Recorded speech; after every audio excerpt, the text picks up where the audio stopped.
from the traffic engineer that, and from the nods that I'm seeing, I think that it looks like this is going to pass. So I won't belabor the point of all of the problems that we have incurred.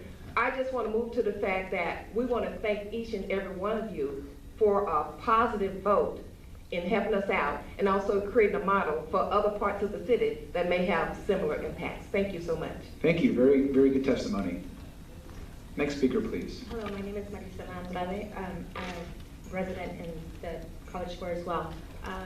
In addition just to the parking issues, there's just one specific that we would like to highlight. We've lived in our residence for over 35 years. It's not so much the parking issues, but everything else that has come with the parking issues. 30 years ago, there was 2 kids that were killed on our street from a speeding car that came in from the college cutting through.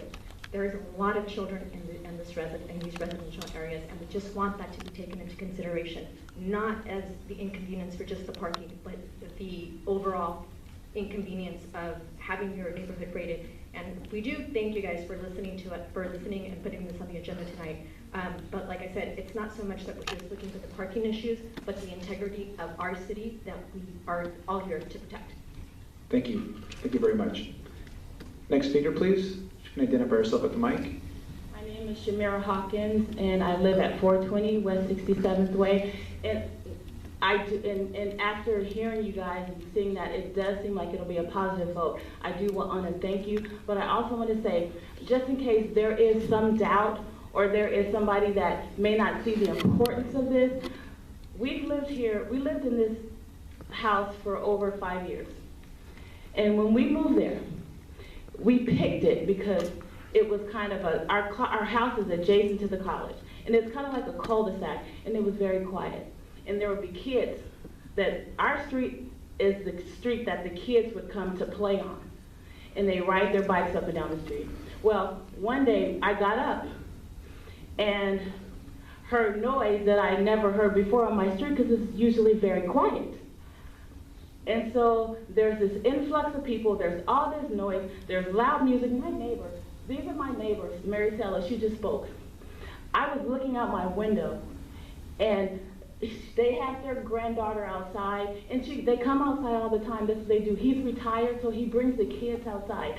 But in front of their house, there are 4 men smoking marijuana and cursing. So he had to go inside of his house instead of them leaving, and they don't live there. He had to go inside of his house. So it is very important. If there's any doubt, if anybody does not see the relevance of how our neighborhood has been impacted, how we've been displaced in our own neighborhood, I think that, just saying this is important because I think that it's very important that you know that this has, and I don't think that anyone will put up with this in their neighborhood. Our once peaceful neighborhood is no longer peaceful. There's no peace. So that's it. Thank you. And thank you also, all of you, for coming out. I mean, I know that it's a trek, and you have a very strong group here, so thank you for coming out to show your support. Councilmember Neal.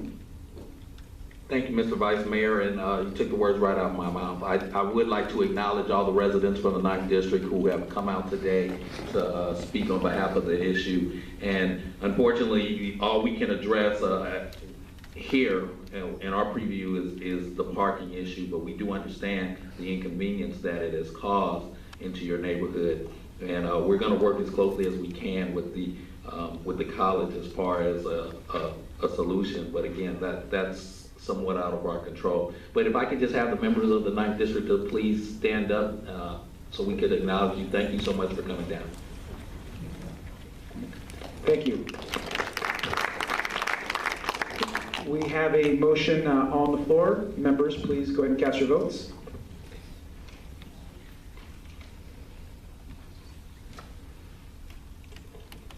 Motion carries 8 votes yes. Thank you, Mr. Clerk. We're going to be moving on to new business, and I'm going to go ahead and start off by asking that, well, actually, you know what? I'm going to go ahead and let the members do the new business first, and I'll do these at the end. Councilmember Shipsky. Thank you, Mr. Vice Mayor. I just want to remind everyone that the beginning of this meeting, we opened the meeting in honor of Sergeant McPherson. On December the 15th at the Rosie the Riveter Park, we will have our annual Lane of the Wreaths, which we do in coordination with Wreaths Across America, and we will be placing the memorial banner as part of our Long Beach Hometown Heroes for Sergeant McPherson, who is a Long Beach resident.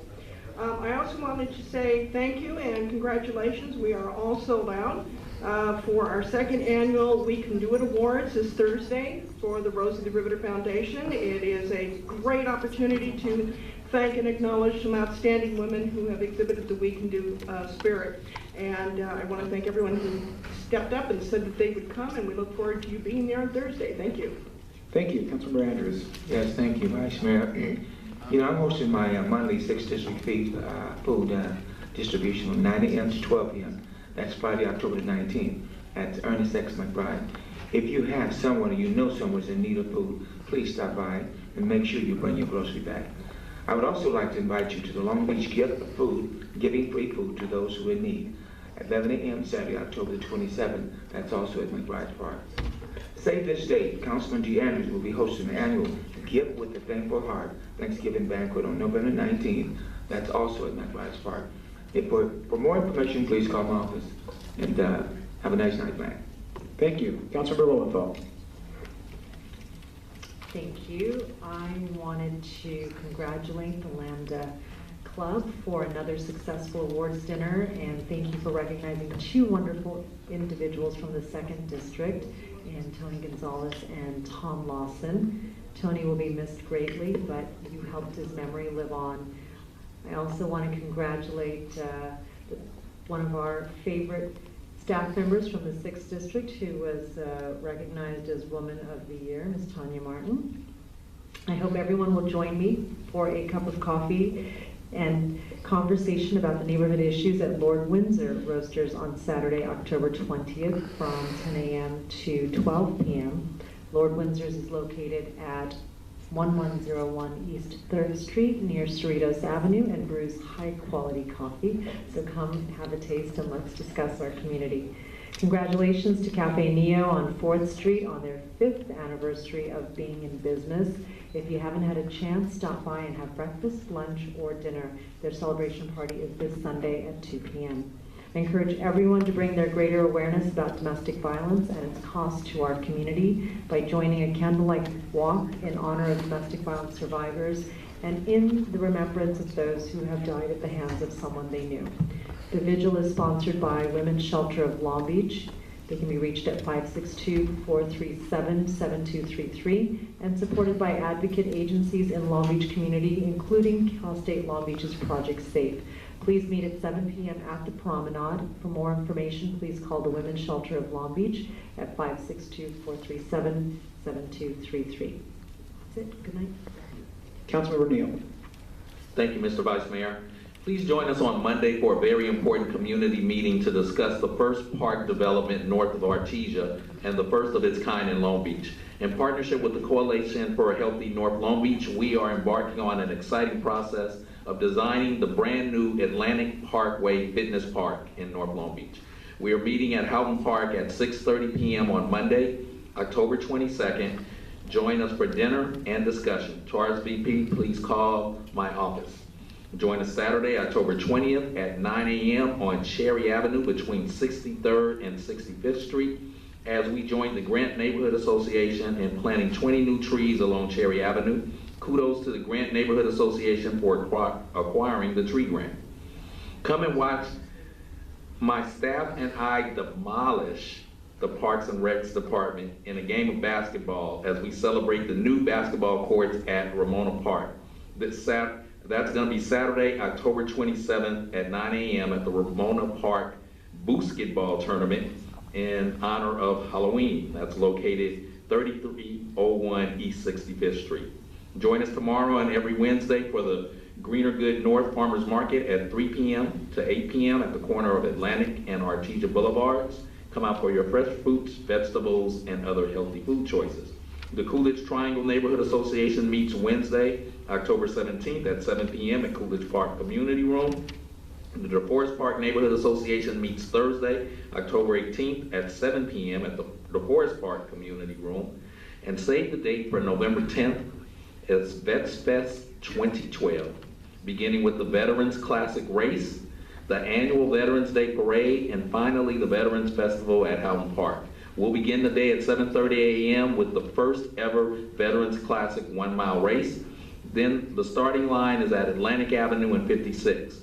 The parade will step off at Atlantic Avenue and Harding at 10 a.m. and the festival will be in the Houghton Park immediately following the parade. Stay tuned for more details.